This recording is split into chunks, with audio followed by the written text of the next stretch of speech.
Қолын жуса қолынан, бетін жуса бетінен дәрет алып атқанда күнәсі төгіліп түседі дейді. Бір намаз оқыса екінші намаздың арасындағы күнә төгіліп түседі. Бір жұма оқыса екінші жұманың арасындағы күнә төгіледі. Бір рамазанды оразасын тұтса келесі рамазанға шейін екеуінің арасындағы күнә төгіледі. Бір айт намазға қатысса келесі айт намазға шейінгі күнәсі төгіледі деп. Күнәнің төгілуін көп деп айтады. Намаздан кейін кімде-кім субханалла 33, альхамдулилля 33, Аллаху акбар 33 деп, жүздің ішінде ла иляха иллаллах вахдаху ла шарика ла деп айтатын болса, ол кісінің күнәсі теңіздің көбігіндей болса да кешіреді дейді. Бұның бәрі бірақ майда күнәлар.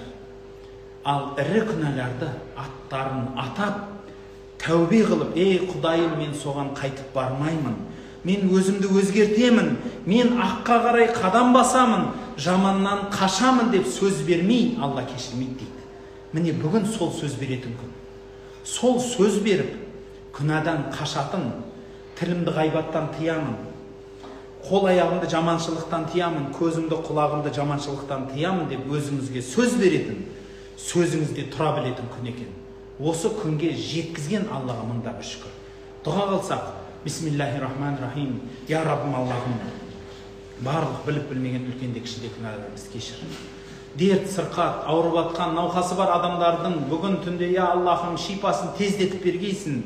Я Аллахым, басында қандай да бір қиыншылық, ауыртпашылықтары бар, аманаты бар адамдар болса, сол аманатынан жеңіл құтылуын және оңай болуын өзің нәсіп еткейсін. Сен оңай қылған нәрсе оңай, жеңіл қылған нәрсе жеңіл болады.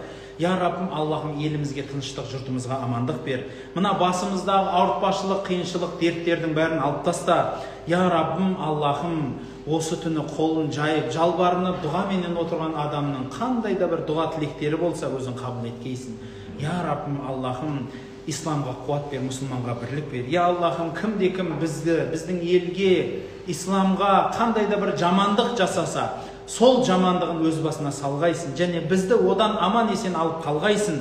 Я Раббым Аллахым, елімізге, дінімізге қызмет қылып жатқан өзіңнің ұл қыздарының қызметін қабыл етіп, солардың шаңырақтарына береке бер. Және Аллахым, екі дүниеде панасы болғайсың. Басқарып атқан еліміздегі басында отырған барлық адамның жанына жақсыларды жолдас ет, жамандарды жандарынан қашық ет. Я Аллахым, жақсы елімізді көтеретін пікірлерді нәсіп ет оларға.